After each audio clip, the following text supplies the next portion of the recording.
Shalom shalom. Nongeye kubaramutsa mu izina ry'umwami wacu Yesu Kristo nkuko bisanzwe uyu munsi twatugarutse tuje mu majambo y'Imana. Umwami Yesu aduhana umugisha. Nongeye gushimira kuri mwebwe mugiye kudukurikirana abari hano n'abari kure yacu. Umwami Yesu aduhana umugisha twese. Amen. Reka dusome amajambo y'Imana yanditse muri Zaburi ibice byaho by'ijana n'umurongo wa 2. Turasoma haravuga ngo musabe uhoraho munezerewe. Muze mu nyonga ziwe muririmba. Umurongo wa 3 uravuga ngo mumenye yuko uhoraho ari we Mana, niwe yaturemye natwe turi abiwe. Amen.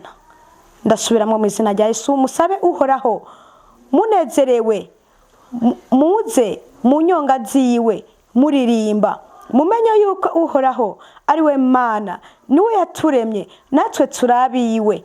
Amen. Uku niko amajambo y'Imana atubwira. Ni kuvuga Dawidi yareka atubwira ati tuze tuza mu nyonga z'Uwiteka tunezerewe turirimbe ngo kandi turabiwe.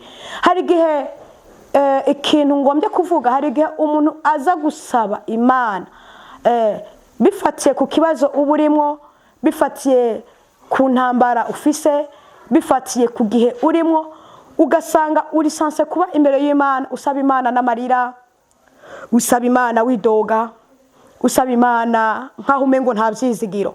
Ariko ngo tugomba kubwirizwa gusaba uhoraho tunezerewe kandi turirimba, kandi ngo niwe Mana, kandi ngo niwe yaturemye. Kuko umuntu yakuremye icambere akurema azi n'ukuntu uzobaho. Nyambi Imana yagize umugambi wo kugushira ku isi wewe, nuko izi cagushiriye ku isi. Undi nawe aravuga ngo Imana itarandema ngo yarizi nuko nzobaho. Wowe Imana itarakurema yarizi uko uzobaho. Imisi yo kubaho kwawe Imana irayizi.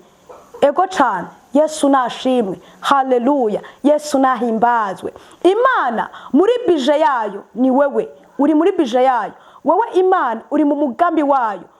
Umugambi w'Imana ku buzima bwawe ni wo kukugirira neza, si wo kukugirira nabi. Erega nta muntu ashobora gusaba umutegetsi ikintu runaka atera induru. Ugomba gusaba Imana yawe uciye bugufi. Cira Imana bugufi mu kuyisaba, mu kuyinginga. Ugomba kuyisaba mbese ufise ibyizigiro yuko iri buguhe ibyo wayisabye hakiri kare, kubera yuko Imana igukunda gusumba abandi bantu bose wahuye nabo. Abantu baraguhindutse ariko Imana ntigeze guhinduka. Niyo mpamvu rimwe na rimwe iyo kurasaba Imana umengo byanse, umengo nibikunda, umengo nta byizigiro, uzubona kukanyume Imana yawe iserutse. Ni kuvuga iki? Imana ibirindiriye irabe yuko abantu washize ku ruhande rwawe yuko atacoba kumariye gusumba Imana yawe. Mbese kwari kugira ngo Imana yerekane ikibanza cayo ku buzima bwawe. Kuko hari gihe umuntu yiringira umuntu ukamengo niwe afise byose, niwe ashoye kumumarira ikintu. Ushobora kwiringira umugenzi, ushobora kwiringira umutegetsi runaka, ushobora kwiringira umugabo, ushobora kwiringira umugore. Ariko nagomba kukwibutsa uyu munsi ko abantu bahinduka. Mbega w'abantu baraguhindutse, ariko aho baguhindukiye niho Imana yagutoreye. Nawe bariko barahinduka uyu munsi, aho bariko baguhindukirira niho Imana ije kugutorera. Haracari ivyizigiro biko nubwo igiti cotemwa. Haleluya. Cokongera kigashamika kikera imbuto mu gihe cacu. Abakuvumye bashobora kwibaza ngo bakuvumye byabaye, bakuvuma ngo uzobaho nabi, ntushobora kuronka akazi, ntushobora kwiga ngo urangize. Ariko nagomba kukubwira ngo imivumo y'abakwanka ntishobora kugufata, kuko ijambo ry'Imana ngaha ryatubwiye ku murongo wa 3 ngo mumenye yuko uhoraho ari we Mana, niwe yaturemye natwe turi abiwe. Wowe uri uw'Imana, nturi uw'abantu. Haba namba nturi umuntu w'abantu, nturi umuntu w'abagenzi bawe, nturi umuntu wa sheri wawe, nturi umuntu wa papa wawe, nturi n'umuntu wa mama wawe, nturi n'umuntu w'ababanyi bawe. Abo bakwanka nturi umuntu wabo, abo bakwanka nturi umuntu wabo, abo baguhahaza nturi umuntu wabo, abo bakuvuga nabi nturi umuntu wabo, abo bagutoteza nturi umuntu wabo. Uri umuntu w'Imana. Ngo twese turi abantu b'Imana. Yesu nashimwe. Yesu nahimbazwe. Noneho kuba mwakiriye no kuba batijwe nkuko twarezwe nk'uko twigishijwe, nk'uko ijambo ry'Uwiteka ritubwira, turi n'abana b'Imana. Umwana w'Imana aronka iby'ubumana. Imana yacu ni integetsi, turonka iby'ubutegetsi. Imana yacu n'umwami, turonka iby'ubwami. Ibyo turonka twebwe biratandukanye cyane n'ibyo abantu batwibaza ko, kuko turi abana b'Imana. Nagomba kukwibutsa wewe rero watakaje ibyizigiro kubw'ibihe runaka urimo. Sinzi igihe urimo, sinzi intambara ufise, ariko wowe uri umwana w'Imana. Ibyo wahuye nabyo mu gihe cyarangiye ntubirabe, ariko urabe ibiri imbere yawe.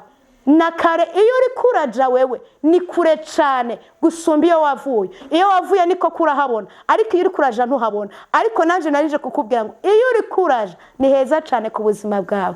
Shalom shalom, mwarahezagiwe. Reka rero ngenda kubwire ngo kuri wewe waruzi yuko uri umuntu wo bariko baraguhahaza, nturi umuntu w'abaguhahaza, uri umuntu w'Imana. Umwami Yesu aduhane umugisha. Umwami Yesu akugirire neza. Kuri wewe uriko wumviriza aya majambo y'Imana, kuri wewe uriko uradukurikirana aho uherereye hose, reka twongere kubamenyesha kubagomba kwimatanya natwe muri iki gikorwa, kubagomba kwimatanya natwe aho dukorera. Turabaha adresse, dusa adresse ni mu Cibitoke ku bya gatandatu imbere ya zone. Murahawe ikaze. Turinjira ku munsi wa kane isaha 10, turinjira ku munsi wa gatandatu isaha 3, turinjira no ku munsi wa Mungu isaha 3. Murahawe ikaze. Shalom shalom. Amen. Amen.